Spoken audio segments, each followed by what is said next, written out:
Want to pretend you know about engines? Nah, I'll just chat with CarMax online instead. Want to get pre-qualified from your couch? Woo! Want to get that car ASAP? You want to do it your way. Want to drive? CarMax. Hi, I'm Michael from the War and Treaty. You know the jingle. Now discover the facts about Ozempic, a GLP-1. Only Novo Nordisk makes FDA-approved Ozempic. Learn about the real thing. Talk to your healthcare professional today. Call 1-833-OZEMPIC or visit Ozempic.com to view the medication guide and to learn more about Ozempic. Semaglutide injection 0.5 milligram, 1 milligram, and 2 milligrams.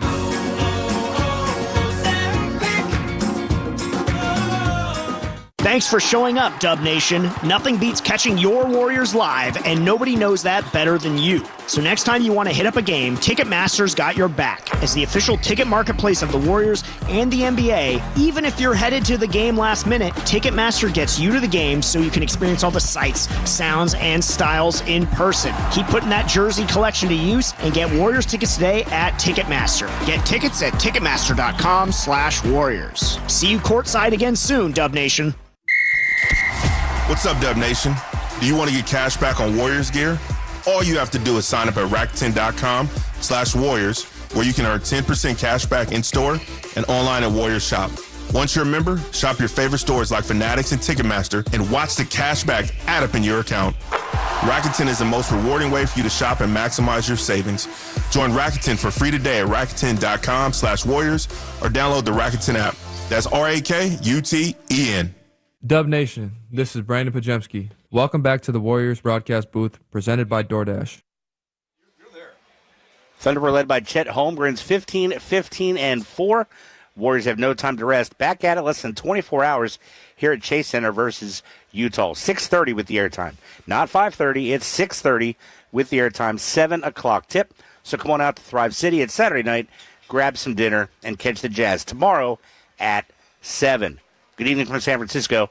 Thunder 131, Warriors 94. Excuse me, can you tell me where?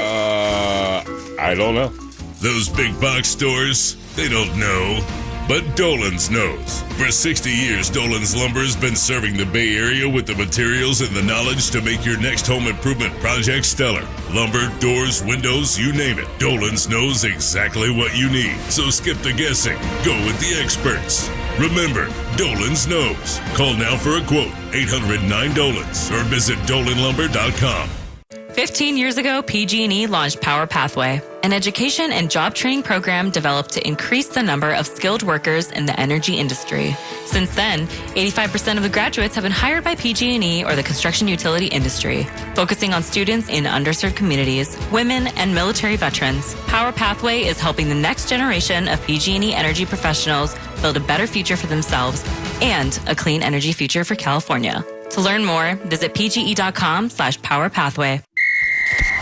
What's up, Dub Nation? Do you want to get cash back on Warriors gear? All you have to do is sign up at Rakuten.com/Warriors, where you can earn 10% cash back in store and online at Warriors Shop. Once you're a member, shop your favorite stores like Fanatics and Ticketmaster and watch the cash back add up in your account. Rakuten is the most rewarding way for you to shop and maximize your savings. Join Rakuten for free today at Rakuten.com/Warriors or download the Rakuten app. That's RAKUTEN. What do you think makes the perfect snack? It's gotta be when I'm really craving it and it's convenient. Could you be more specific? When it's cravenient. Okay. Like a freshly baked cookie made with real butter, available right down the street at AM/PM, or a savory breakfast sandwich I can grab in just a second at AM/PM. I'm seeing a pattern here. Well, yeah, we're talking about what I crave. Which is anything from AM/PM. What more could you want? Stop by AM/PM where the snacks and drinks are perfectly craveable and convenient. That's Cravenience. AM/PM, too much good stuff. Hey, Dub Nation. If you're traveling to cheer on the Warriors this season, then the most important thing to pack is the United Airlines app. You can track your bags, change your flight or your seat, get a personalized map of the airport terminal, even talk to a live customer service agent. It's like having a travel agent in the palm of your hand for free. And yeah, that technically makes it a free agent. Download the United app and book your next trip today. United, proud to be the official airline of the Golden State Warriors. Kia is the official automotive partner of the NBA. And we think about basketball a lot. The plays, the swagger, the glory, the game.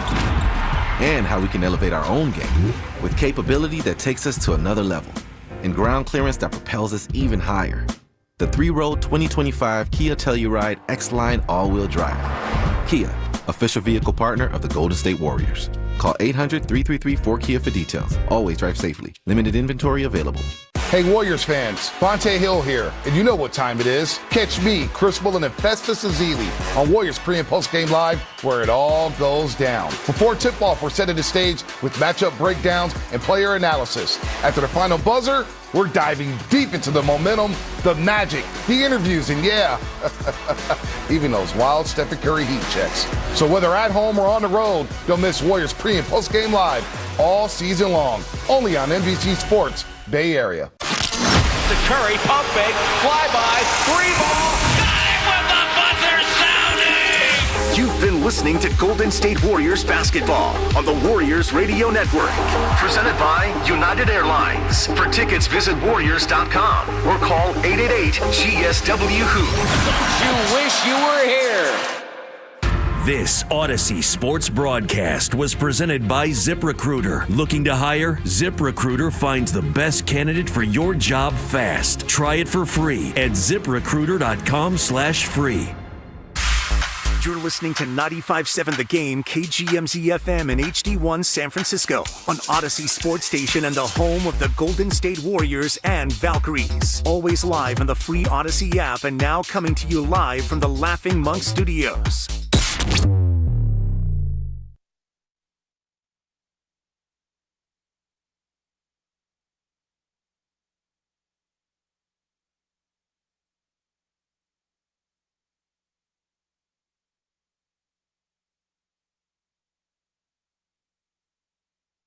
You enjoyed the broadcast. There's the violation with 2.2 to go. And Golden State will look to get back on track tomorrow. Santos catches the inbounds, buzzer sounds, ball game over. Final score, Oklahoma City 131, Golden State 94. Quick reminder, tonight's Warriors shop item of the game, save 25% on the Jordan Brand Statement Edition Crew sweatshirt at shop.warriors.com, a Fanatics experience. Post-game show upcoming on the 95.7 The Game Warriors Radio Network, presented by United Airlines. That was that kind of Warriors game tonight against the defending champion OKC Thunder. Not a lot went right. 131-94 was the final, lowest scoring game of the Warriors season. I don't know how many Warrior fans out there are terribly surprised by the result, because the Warriors down Steph Curry, down Jimmy Butler, down Draymond Green, down D'Anthony Melton. A late surprise, they were also down Jonathan Kuminga, who was scheduled and set to play, I would think, relatively large minutes in this game, but was a late addition to the injury report with a lower back issue. He was added in the afternoon, a couple of hours before the game, with lower back soreness. Then a little more than an hour before the game was downgraded to out, so the Warriors not only without Steph, Jimmy, and Draymond, but also, again, D'Anthony Melton and Jonathan Kuminga. Anytime you say as expected for a 37-point loss, that's not accurate, but there wasn't a lot of people out there who figured the Warriors, down who they were down, were going to win this basketball game, and frankly, that it was going to be a competitive basketball game in the last handful of minutes. So the way this game went, not terribly surprising. The reality for the Warriors and for the NBA, frankly, is these games, with the way the NBA is currently structured, at times are unavoidable.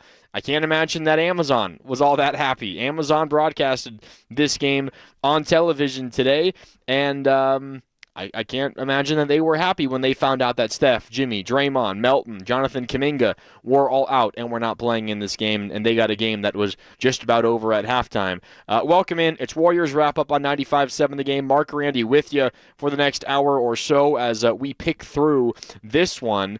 And I have a feeling that what we're going to be talking about for the most part here over the next hour is not really what happened on the court tonight, because that's the kind of game it was. Again, 131-94 Thunder. They improved to 30-5. Warriors lose. They're down to 18-17. Just really quick to sum up what this basketball game was. OKC, they went up early. They led by 11 after the first quarter. The Warriors, though, fought back in the second. They went on a 9-0 run early in the second to get back within just 2 at 38-36. And you're thinking, wow, okay, the fight's there, the hustle's there, the spirit is there. The Warriors are fighting. They're diving for loose balls. They're forcing some turnovers. Will Richard had himself a really good first half. Moses Moody with a steal and a dunk. Podziemski diving on the floor as he normally does.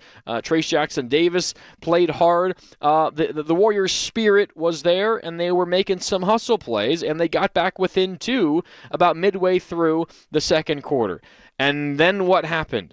OKC went on a 19-0 run to take a 38-36 lead and turn it into a 54-36 lead with 3 minutes left. So it was a little more than 4 minutes worth of basketball in a 19-0 run. The Warriors went 4 minutes and 42 seconds between points and 5 minutes and 17 seconds between made field goals. So the Warriors within as few as 2 points with about 7 minutes to go, a little more than 7 minutes to go in the second quarter. They, in the blink of an eye, were down 21, and then ultimately at halftime, they were down by 19 points at 64-45, and at that point, that was just about the basketball game. But I think the biggest story that came out of this game is the continuation of one we've talked about a lot already this season, and it was the surprising addition of Jonathan Kuminga to the Warriors injury report. I want to set the stage for how this all went down because I think the timeline is really, really important here. So first of all, relatively early in the day, you get the sense that Steph Curry, Jimmy Butler, Draymond Green not playing.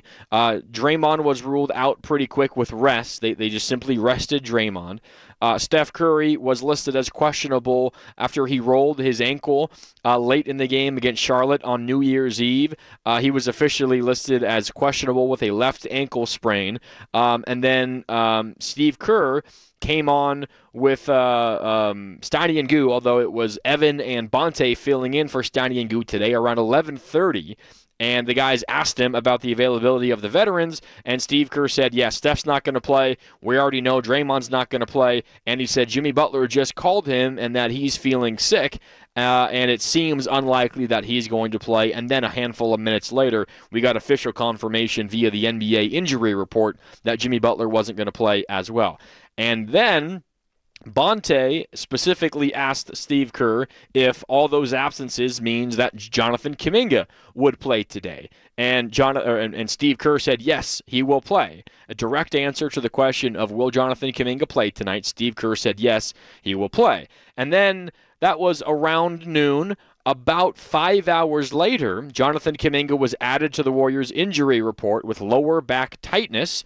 And about 45 minutes after that, around 5:45 today, Jonathan Kuminga was officially declared out. So a little more than an hour away from tip-off, he was declared out after initially popping up on the injury report about 2 hours before tip. There are injuries that are sustained when you're kind of ramping up and getting ready for a game. That happens. It's not incredibly rare.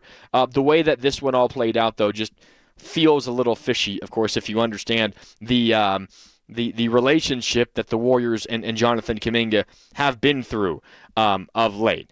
Before I go any further, I wanted to set the stage of how this all went down, but I think to further this conversation, we're going to hear from Steve Kerr, because that's what is going to, I think, further this conversation. So Steve Kerr has addressed the media postgame already. Let's hear that full postgame press conference. In it, you're going to hear multiple questions he was asked about Jonathan Kuminga and the absence, and a whole lot more, and there's more to talk about. I do think, though, that this is top of mind for a lot of Warrior fans. So let's just hear that, get that out of the way, and then we'll continue to discuss it. Steve Kerr, post-game, talking about this Warriors loss, talking about the injury report, and a whole lot more. Here is the head coach of the Warriors after tonight's loss. Have any kind of general thoughts on it? Yeah, I mean, it was a tough night.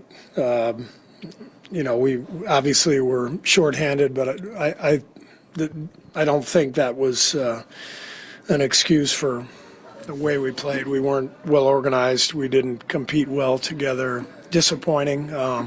Obviously playing the best team in the league, but I thought we could have been a lot better.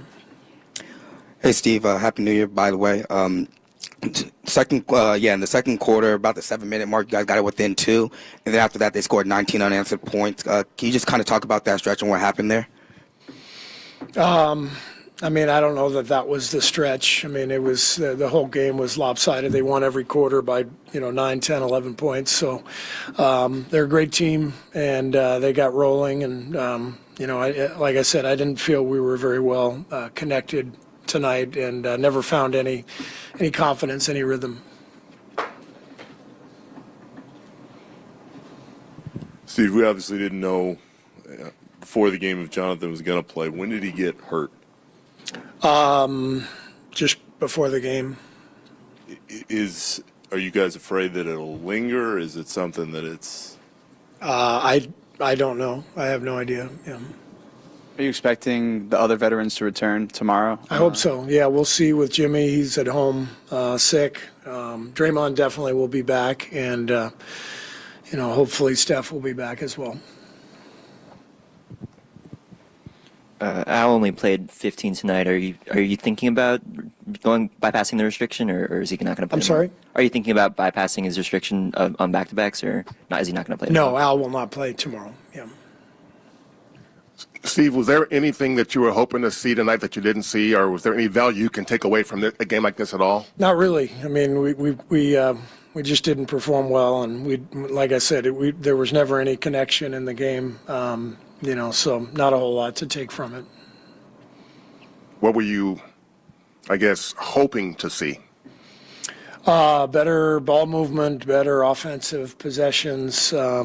We had some good looks early, and didn't knock down the open ones that could have given us a little momentum. But just felt like the second half we just didn't have it, and no rhythm. We got to turn the page quickly, and another game tomorrow.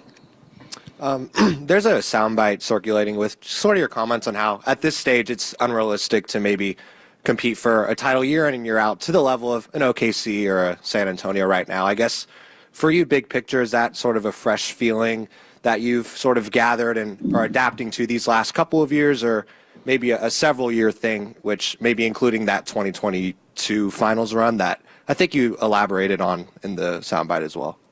Yeah, I mean, I think where we are as a franchise is we're still a good team. We're still competitive.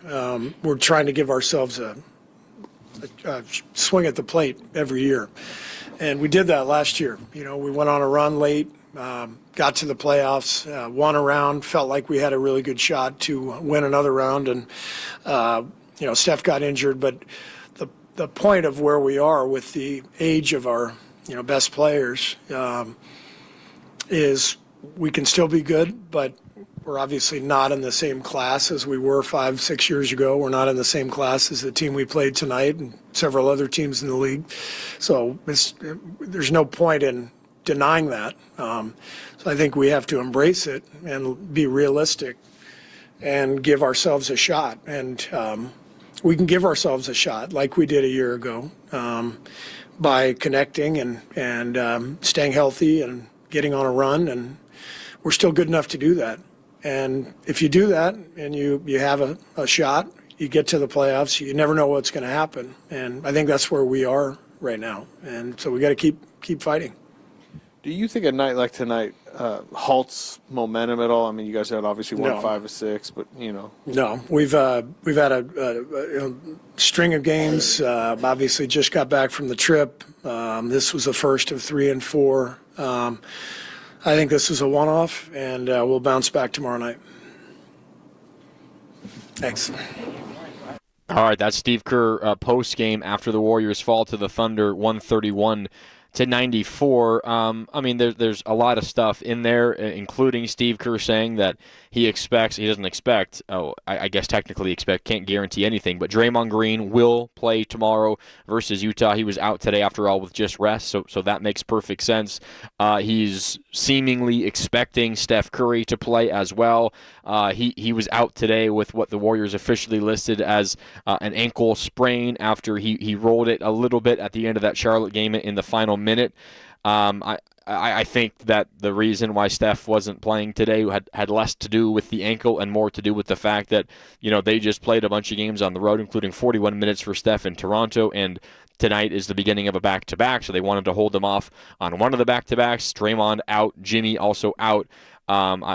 This to me feels like more like a rest day for Steph Curry as well. Jimmy is the one more wild card, out with an illness and wasn't even at Chase Center tonight. The Warriors do feel like there's a chance that Jimmy does play tomorrow as well. But so that's good news there from Steve Kerr. But I think the one that perks up people's ears the most is when he was asked about Jonathan Kuminga. And we have that, our hardworking guys behind the glass, shout out to Cam, shout out to Zach, getting the sound ready for us. I want to just play this 18-second chunk back. It's our friend Nick Friedel of The Athletic asking Steve Kerr a question about Kuminga's injury. Again, he was added to the injury report at about 5 o'clock this afternoon, a couple of hours before tip-off, with lower back soreness, was listed as questionable, and then about 45 minutes later was officially ruled out. And the Warriors, or Steve Kerr, was available to the media after Kuminga got added to the injury report, but while he was questionable. So pregame, you weren't really sure. When Kerr was talking pregame, you weren't really sure if Kuminga was going to play or not. So this was the first opportunity to talk to Steve Kerr after Kuminga was ruled out, and of course after the game happened, after a game in which he did not play. So here's that little 2 question and answer sequence from Nick Friedel and Steve Kerr that we need to focus on here for just a sec. Here it is. Cam, go ahead and play it. Steve Kerr answering questions from Nick Friedel. Steve, we obviously didn't know before the game if Jonathan was going to play. When did he get hurt? Just before the game. Are you guys afraid that it'll linger? Is it something that it's... I don't know. I have no idea. Yeah. Okay, there it is. So when did Kuminga get hurt? Just before the game. Are you worried it will linger? I have no idea, was the quick answers from Steve Kerr. And hearing it, you can kind of hear, I think, some of the tone in his voice. I would also recommend going and watching it. And if you didn't see it maybe on NBC Sports Bay Area postgame, I haven't been watching the postgame show as I'm here at Chase Center, but shout out to Bonte and the crew. I'm sure they did air it. But if you didn't see it there, I'd recommend heading to our social media channels on Twitter at 957thegame. We have it posted up there, and you can see the way Steve Kerr looked during this whole thing as well. And it looked like a very frustrated Steve Kerr. So the way that I see this, obviously the conspiracy theorists are running wild. And in this instance, I think this is a moment where conspiracy theorists probably have some validity to them. This doesn't seem to me like a real injury that kept a player out tonight. Again, this is just me speculating, but there are three realistic outcomes or explanations for why Kuminga did not play today. One is it is a legitimate injury, and that's absolutely possible. Lower back soreness. It happens again pregame where somebody tweaks something and they get held out. That happens. That was not any of the language that was used by Steve Kerr pregame or by Steve Kerr postgame. I can't tell you 100% that that's not what happened. That, to me, though, seems unlikely. A second explanation for why Jonathan Kuminga was a surprise scratch or out, not a scratch. I mean, he was technically a scratch, but a surprise add to the injury report and then quickly downgraded from questionable to out. One of the others is the Warriors don't want to play him because they're planning on trading him once he becomes available to be dealt on January 15th, which is now less than 2 weeks away, and before the February 5th trade deadline, and they want to keep him healthy before that point. So they don't want to trade him, so they created a creative way to not play him when otherwise he would have played today because of all the injuries elsewhere. Okay, that's explanation number 2. The third explanation is that Jonathan Kuminga himself, quote-unquote, made up an injury to not have to play in tonight's basketball game. And this isn't, I don't think, if that third explanation is the right one, I don't think this comes from a spot of I'm refusing to play for you, I'm quitting on this team, yada, yada, yada. That's not, to me, how this comes across. That does not seem to me to be the kind of guy that Jonathan Kuminga is. I think he likes playing basketball. I think regardless of what the circumstance is, he would want to play basketball. But if you are looking out for what is best for you, and what you think is best for you is getting traded away from the Warriors organization, which, by the way, makes a ton of sense considering what has happened specifically the last 8 months for Jonathan Kuminga, then the best thing for you is to guarantee that you are as healthy as possible so you can get traded.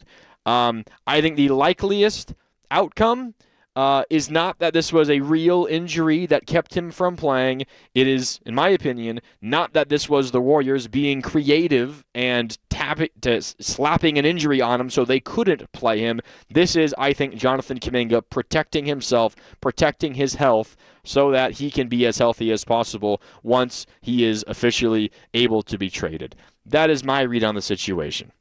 But you never know. That's me again speculating. I don't have the exact answer to this.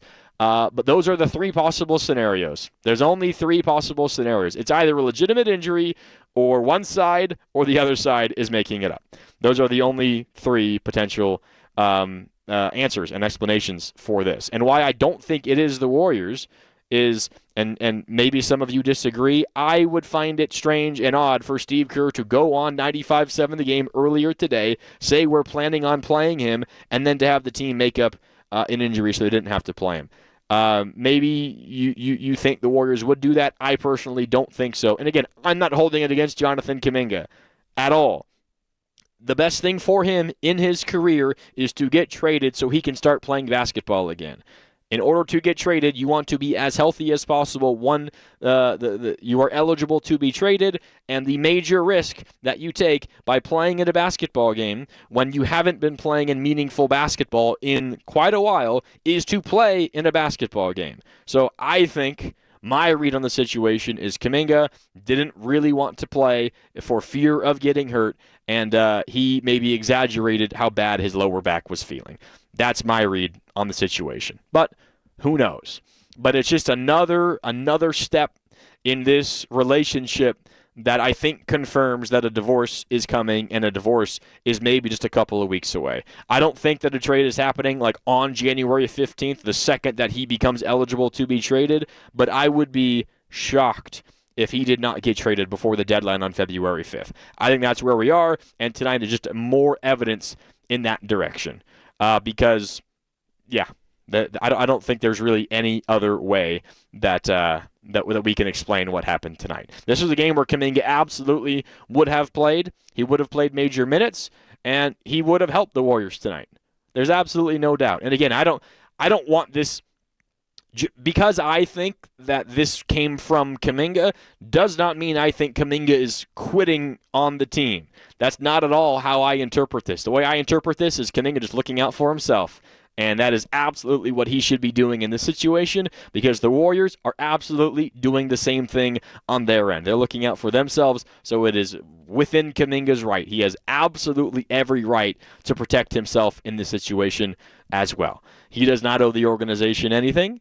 And frankly, the Warriors don't owe him much either. But both parties have the right to look out for what they think is best for them. And for Kuminga, I think what's best for him is getting traded. And the best way to get traded is by making sure you're healthy. So I think it's as simple as that. But it absolutely does indicate, I think, that this relationship is going to be ending pretty darn soon. All right. We're going to take a quick break. When we come back, we got more to talk about. If you want to weigh in on the conversation, if you want to react to what Steve Kerr said about Kuminga not playing, I would love to hear your comments, your texts, your calls, 888-957-9570. I see some of the texts coming in from the 510, from the 650. I also got the YouTube chat up as well, youtube.com/957thegame for you to weigh in. You can do that there as well. Plus, we can talk about this basketball game as well, and we'll look ahead, talk about what's coming up as the Warriors begin. Tonight was the beginning of a stretch of 11 basketball games, 10 of which are at home, all 11 of which are in the state of California. Began tonight, and then they got Utah on a back-to-back coming up tomorrow. More about that and a whole lot more as Warriors wrap-up continues. Mark Randy with you live from Chase Center. Back with more next on 95.7 The Game.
Richard with a steal. Richard with a breakaway goes up and slams it down. Mitchell had his pocket pick right at midcourt. Golden State with a run. A 6-0 burst. They're down by 5, 38-33. 8:23 to go. Timeout, Thunder. Now back to Warriors Wrap Up on 95.7 The Game. Yeah, and that 6-0 run that you just heard Tim Roy describe eventually became a 9-0 run. Got the Warriors within 2 relatively early in the second quarter. Chase Center was loud. The Thunder called the timeout. And you're thinking, okay, maybe they're going to keep this competitive for quite a while. And then after that 9-0 run, OKC said, all right, here we go. And they went on a 19-0 run in response in about 4 minutes and 10 seconds of game time. And the 2-point lead turned into a 21-point lead. And at that point, the game was just about over. I think maybe the closest the Warriors got after that point was somewhere around 18 points. It eventually got as high as, 41 points? Yeah, 41 points was the Thunder's largest lead. They ultimately win by 37. It wasn't really competitive once you got past that 19-0 run for OKC in the second quarter to go up 21. They won the third quarter by 10. They won the fourth quarter by 8, and they cruised to a victory. They're now 30-5 on the season. The Warriors are 18-17. OKC got 30 points from SGA, the reigning MVP. It was a relatively quiet 30. They had, 7 players in double figures. SGA with 30. Chet Holmgren, I thought Chet was probably the best player on the floor tonight. He had 15 points, 15 rebounds, and 4 assists. He gave Trace Jackson Davis specifically a lot of issues. This is an OKC team that was also down Hartenstein, Isaiah Hartenstein as well. And they just said, you know what, all right, Chet's going to be our 5, and we're going to roll with that. And I thought he dominated this game. 15 points as well from Brandon Carlson off the bench. Aaron Wiggins, 15 off the bench. Jalen Williams, that's J-Dub, the one from Santa Clara. The other Jalen Williams did not play in this game as well. He had 12. Lou Dort had 11, and A.J. Mitchell had 11. This is an OKC team. It's crazy. They just bring dudes off the bench that, unless you are an incredibly deep NBA fan, you don't really know much about. Brandon Carlson came off the bench and scored 15 points in 21 and a half minutes. And Chris Youngblood came off the bench and scored 9 points in garbage time in less than 9 minutes, made 3 threes. He's an undrafted guy out of Alabama, where I think he played five years of collegiate basketball. They just have a lot of dudes that they can throw in there off the bench that can shoot threes, that can play perimeter defense. And it's just why they are the best team in the NBA. They got the best roster in the NBA, and they can overcome injuries all over the place, and they'll still win a lot of basketball games. They have lost, for their standards, a lot of basketball games lately. I think now in their last 10, they're 6-4, and considering that they're 30-5 on the season, that is a pretty crazy stretch for them. 3 of those 4 losses in their last 10 games are all to the Spurs. They are 0-3 versus the Spurs, and they are 30-2 against everybody else in the NBA. So the Spurs have OKC's number. OKC has everybody else's number in this NBA. Meanwhile, for the Warriors, you had 6 players in double figures in this one. 4 of the 5 starters. The only starter not in double figures was Guy Santos, but he had 9 points. You got 13 from 3 different players, Will Richard and Moses Moody and Al Horford, who played in this game. Interestingly enough, I thought that was kind of odd because Al Horford is not playing in back-to-backs. All the other veterans sat out or were injured for this one and are expected, at least Draymond for sure, and I think Steph also expected to play tomorrow. Jimmy dealing with an illness. That is, I would imagine, a legit illness, but he also might play tomorrow.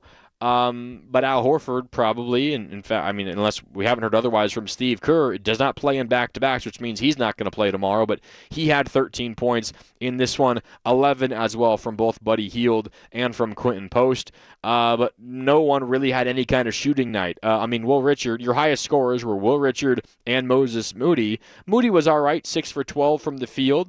shooting the basketball, 1 for 4 from deep, but Will Richard was 5 for 15 and 2 for 6 from deep to get to those 13 points. The Warriors shoot 35.6% from the field. OKC's defense is best in the league. When they turn it up and they really want to lock in defensively, it's hard for anybody to score on them, let alone a Warriors team without Steph, without Jimmy, without Draymond, without Melton, without Kuminga. Like, it's going to be difficult for the Warriors to score.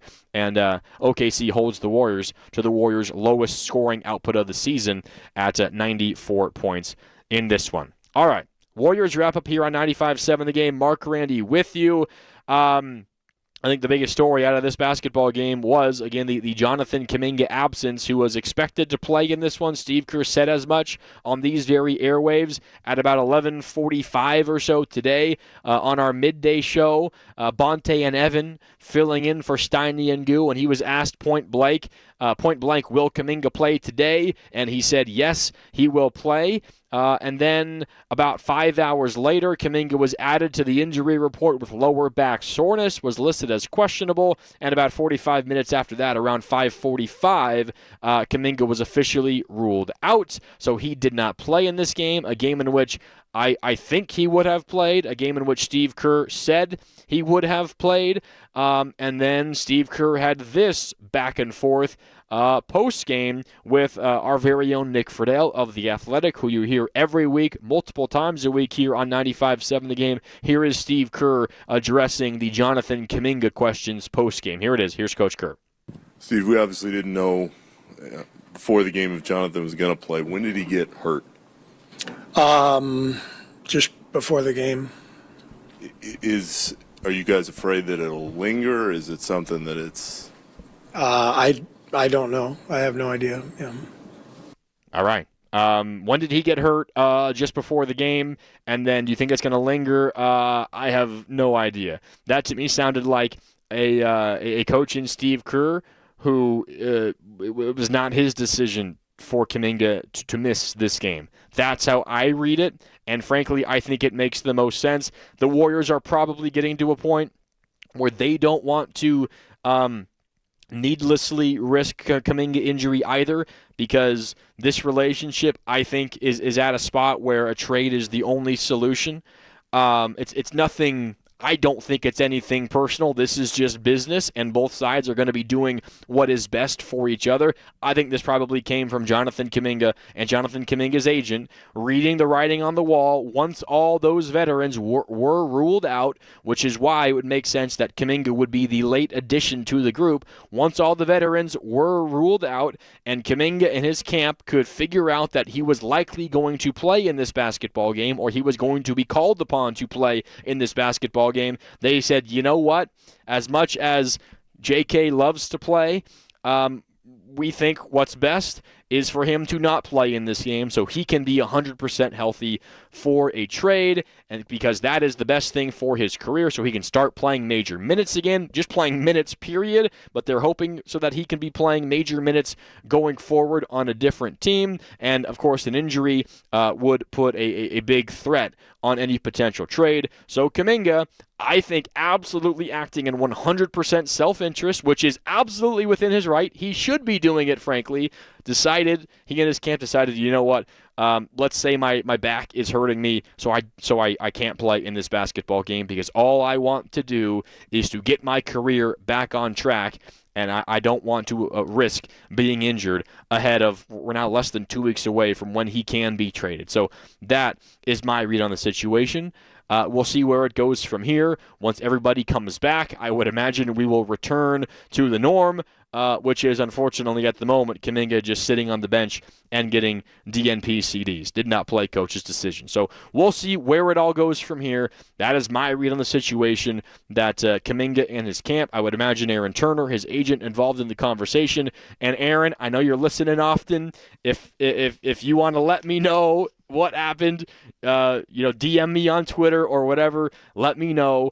But that is my read on the situation based on what's going on here. All right, let's keep it rolling on Warriors Wrap Up on 95.7 The Game. Mark Randy with you live from Chase Center. This was a loss that I think most of us expected.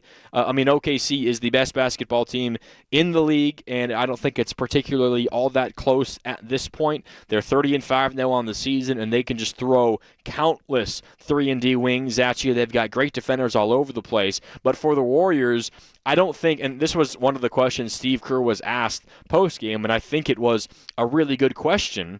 Does this kill any of the momentum that you had after winning 5 of your last 6 games, playing good basketball, probably playing their best basketball since early in the season when they began the season 4-1. Maybe those consecutive wins in San Antonio come to mind for you. They won 4 of 5 in that stretch at one point. Also mixed in there was a loss to this Oklahoma City team as well. But this feels like some of the best basketball the Warriors have been playing over a bit of an extended period of time. And Steve Kerr said no. They better hope not, because this is, I think, up to this point of the season, the most important stretch of Warriors basketball is this stretch coming up.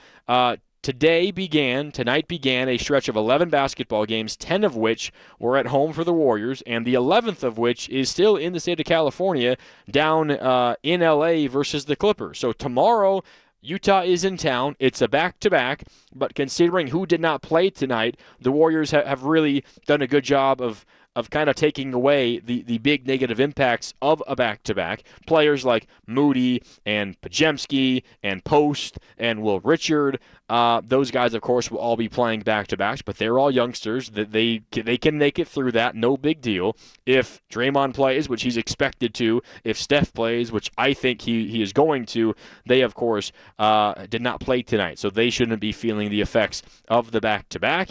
So the Warriors should feel relatively good about their chances to win tomorrow. Then you go to LA versus the Clippers on Monday. You return home for Giannis and the Bucks on Wednesday. Sacramento comes to town a week from tonight on Friday, the 9th of January. Atlanta is in town the following Sunday on the 11th. Portland, Tuesday the 13th. The Knicks in town the following Thursday. Then Charlotte, then Miami, then Toronto. That is that full 11-game stretch, which began tonight. 10 games at home, all 11 games in the state of California. And one thing that we were talking about earlier today on 95.7 The Game, I was in on Willard and Dibbs, filling in for the guys, taking the holiday off. It was Sterling Bennett and myself, and one of the questions we threw out to the listeners was this 11-game stretch for the Warriors, which began tonight and ends on Tuesday, January 20th with the Toronto Raptors. How many wins? What would the Warriors' record have to be for you to consider this a successful 11-game stretch? I think it's 8-3. And now with tonight's loss, which I think most of us would say was expected, it's 8-2 in the next 10 is a successful stretch for the Warriors. That is a really good record. You might think it's a little bit optimistic or aggressive, but I think considering the way the Warriors have been playing basketball, and I'm basically going to ignore tonight because the Warriors were down their 3 most important players, and I happen to think D'Anthony Melton is really, really important. You could argue he's maybe their 4th, 5th, 6th most important player as well, and you're going up against the best team in the NBA. This is one, in my opinion, you kind of forget about, you sweep it under the rug, and you move on. The Warriors are playing, I think, some of their best basketball of the season, and you get a lot of home games against not like all bad teams. There are some bad teams mixed in there, no doubt, but there's also some quality opponents. You feel good about your chance to beat Utah tomorrow. In LA versus the Clippers doesn't look anywhere near as easy as it was maybe a couple of weeks ago. If you haven't been following the Clippers, they're winning a lot of basketball games of late, and Kawhi is dropping 40 or more points seemingly every single game. Now they're still 12-21, and they're going to get Zubats back. I believe he's going to come back tomorrow ahead of the game on Monday versus the Warriors. So Zubats will be back, but the Clippers have won 6 games in a row. They were 6-21. They're now 12-21.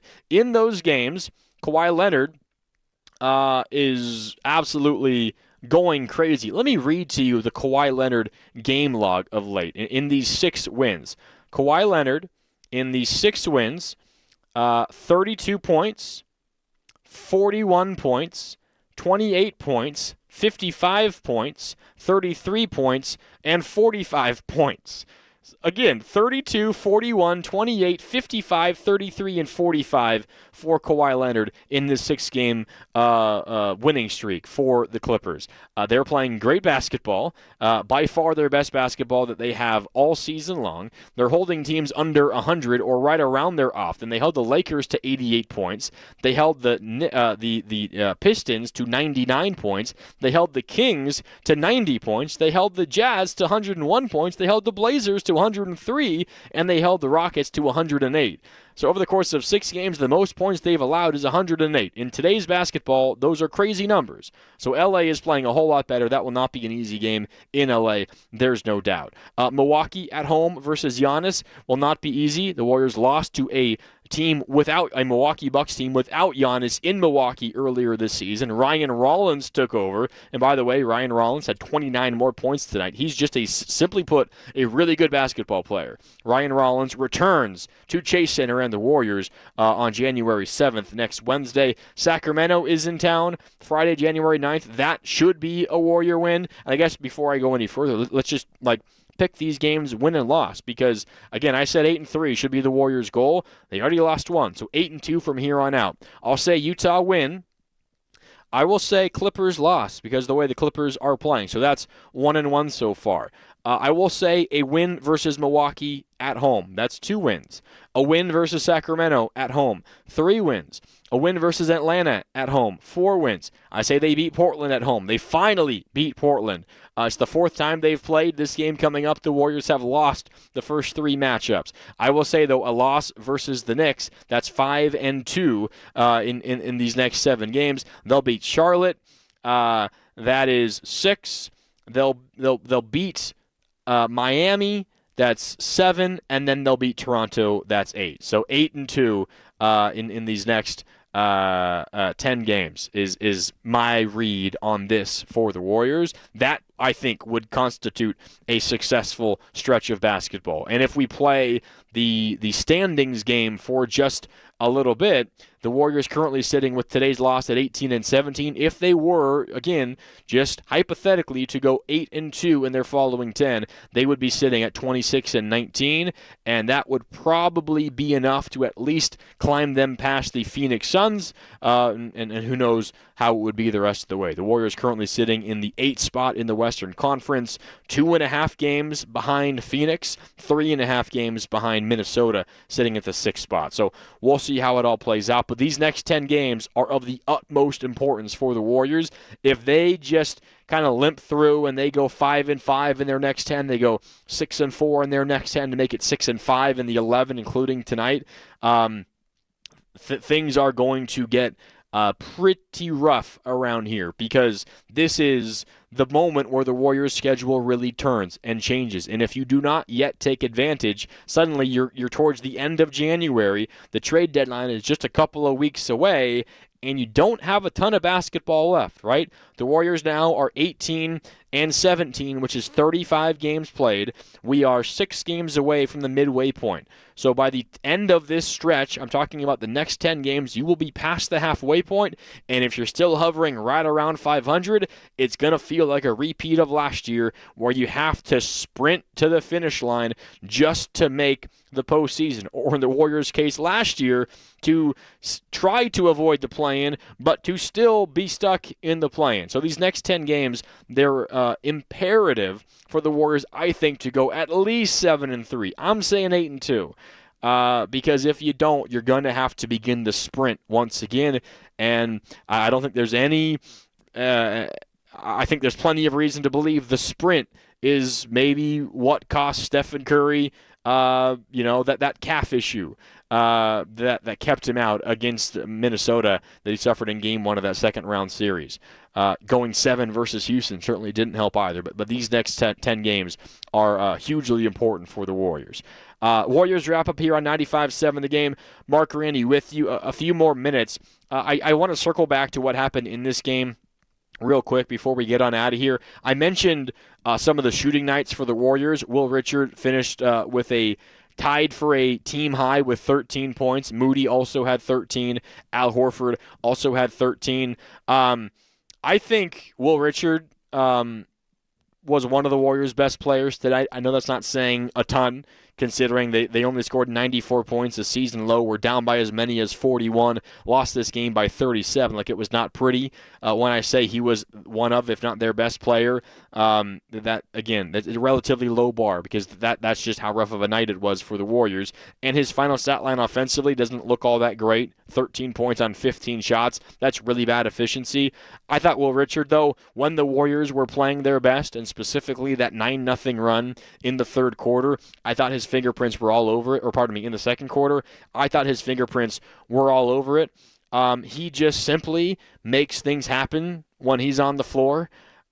He is a guy that will get his hands on loose balls, will get a steal, it'll lead to a dunk, he'll make the right pass, he'll put the ball on the deck and cut to the rim, he'll naturally cut when a ball handler drives and make himself available, he can knock down the open three. Will Richard is just a guy, when he's on the floor, things make sense, and good things tend to happen. So, I don't think he should come out of the rotation at any point going forward. I think one of the worst things that the Warriors and Steve Kerr can do is to choose who plays or not based on what they've accomplished in the NBA in the past. You just have to go with the guys that you think will help the team win the basketball game or win the most basketball games going forward. And in my mind, Will Richard is absolutely in that group. I know a lot of Warrior fans were up in arms, myself included, when Steve Kerr told Willard and Dibs on this very station that the reason why Will Richard was not playing was partially because, he's a rookie, and some of the guys that he was choosing on playing over him are veterans. That, I don't think, can happen anymore. The Warriors don't have the luxury of placating to veterans who maybe feel like they deserve the minutes more than a rookie does. You play who you think is doing the best job. And to Steve Kerr's credit, I think that has been the direction he's moved in like the last couple of weeks, oddly ever since he said that to Willard and Dibs. So we'll see where it goes from here. I just wanted to highlight, I think, Will Richard tonight, because I thought he did a great job in this basketball game. And when Steph is back, when Jimmy is back, when Draymond is back, I still think that Will Richard should be in the rotation going forward pretty darn consistently, because I just think good things happen when he's on the floor. Tonight, harder to see it when you lose by 37 points and you're down by as many as 41. Like, the Warriors' best plus-minus in tonight's basketball game, let's see. It was a -10 from Guy Santos and Brandon Podziemski. And Will Richard, who I've been singing the praises of, was a -19. Not great. Not great at all. But, yeah, I mean, the Warriors, I still think, have seen enough from Will Richard that he's going to be pretty consistently in the lineup going forward for the Warriors. So the Warriors lose tonight. It was never really much of a basketball game other than a little stretch in the second quarter, a 9-0 Warrior run. A 9-0 Warrior run. It was Podziemski free throws, a Trace Jackson Davis layup off of a Podziemski drive and assist. Will Richard a steal and a dunk, as I was talking about, and then a Will Richard three that forced a timeout. It came off of another Oklahoma City turnover. That got the Warriors within 2, but then a 19-0 OKC run to push the lead back to 21, and that was just about the ball game. One other thing, I know there's probably a lot of Warrior fans out there who are maybe driving back from Chase Center right now and are frustrated by the game that they watched and are frustrated by the guys who did not play, and that is absolutely fair. Imagine you wanted to see the defending champs. You got to see them, but you wanted to see them tested, and you wanted to see Steph and Jimmy and Draymond play against them and say, I don't know, you got these tickets a month ago, and you paid a pretty penny for them. Or maybe you got them as a Christmas present, and your parents surprised you to see the Warriors and the Thunder, a week after Christmas. And you're excited, looking forward to this game, and then you find out leading into the game that Steph, Jimmy, and Draymond and others are not playing. I can't imagine how frustrating that must be. All I'm going to say is the Warriors, I think, are absolutely doing the right thing for the basketball team, for trying to maximize the number of wins they can get this year. This was likely going to be a loss. That's how good OKC is. So, you kind of punt. The Warriors will never admit it, but you kind of punt on this game tonight to increase your chances of winning tomorrow versus the Utah Jazz, you take the split. You're happy with the split, and you hope that holding some of your veterans out from tonight's game leads you to more success in other games. What I will say, though, is it's not fair to the fans, and I think it is absolutely the fault of the NBA and the way they schedule a lot of these games. And this part of the season and all of the changes that have been made to the NBA season. You have the Warriors playing like 2 games in the span of 12 days in early December to make way for the NBA Cup. Meanwhile, you have a back-to-back today and tomorrow, fresh off of an East Coast road trip, where you just played 2 days prior to this game tonight. You're playing 3 games in 4 nights. One of those games is in Charlotte. The other 2 games are all the way back here on the West Coast, and they're on a back-to-back. The way that the NBA schedules things just makes no sense. You got to make sure that you have a couple of days off before that Christmas Day game, because you want Steph and Jimmy and Draymond to play in that game. So make sure they have the 23rd and the 24th off leading up to that Christmas Day game, but we're going to give them a back-to-back fresh off of an East Coast road trip. They're going to have a whole lot of time off early December because they didn't make the NBA Cup, and it's going to serve as like a second All-Star break. The time off is great, but the time off is great only in that moment, and all those days off there kind of are lost when you have all these games in rapid succession later on in the season. So I think the NBA schedule is a mess, and I feel for any fan that attended this game hoping they were going to get to see Steph and Jimmy and Draymond play against this OKC team. I'm just telling you, while it might feel easy to blame the Warriors because they are the ones that ultimately make the decision on their players, I think it's an NBA scheduling issue more so than a team issue, because the Warriors are just trying to do what they think is best. And what they think is best is not punting, but realizing this OKC game was going to be really, really tough even if everybody played. Let's focus on getting a win versus Utah and going from there and using some of this time off to gear up for the games ahead. So we'll see. We'll see what the NBA does going forward. I think something's got to change. It feels unlikely that they're ever going to take away any games because we know all the money is involved there. But something's got to change with this schedule. And, of course, this is an issue for the Warriors that is amplified because of the age of their players. So I don't know. I don't know where it's going to go from here, but I do think the NBA needs to make a change. And one way in which they could be pressured into making a change is if their broadcast partners, like Amazon tonight, voice some displeasure with some of their games, frankly losing a lot of interest because of the injury report. And the Warriors aren't really fooling anybody. I mean, they listed Draymond as out with rest, with Steph Curry with a left ankle injury. He probably would have played if the Warriors do not play tomorrow night. I don't think this is an injury that normally would cost him a game, but that's just me speculating. But Amazon cannot be happy with what happened tonight. There's no doubt about that. All right. That's going to do it for Warriors Wrap-Up tonight. Thank you so much for tuning in. The Warriors fall to the Thunder. Final score in this one, 131-94. The Warriors back to a game above 500 at 18-17. And coming up next for the Warriors is the Utah Jazz tomorrow night at 7. Normally, Saturday games here at Chase Center are 5:30 games. Tomorrow's game is a 7 o'clock game. I will say that's a good decision by the NBA on a back-to-back. Give the Warriors the full 24 hours from tip time to tip time.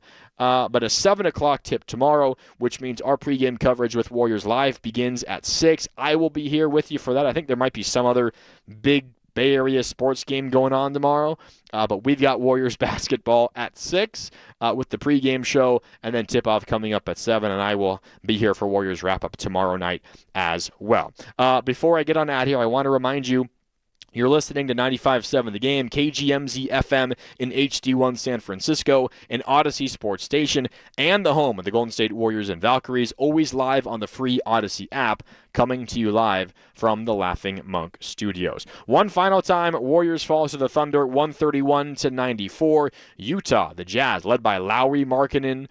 They are in town. Keontae George, if you have not seen Keontae George play yet, you're going to want to watch him tomorrow. He is one hell of a fun player to watch. He's in town along with Lauri Markkanen for the Utah Jazz tomorrow. Again, tip-off is at 7. Thank you so much for tuning in. My name is Mark Randy signing off. Thanks as well to Cam Williams behind the glass in our San Francisco studios. We'll talk tomorrow. Have a great rest of your Friday night, and thanks for listening on 95.7 The Game. I still get confused when the Madden cover comes out and it says like 26. Like, what do you mean? It's 2025. Yeah, it's all confusing to me. It's always a year ahead of the previous season. I'm not really sure, but you guys know what it is.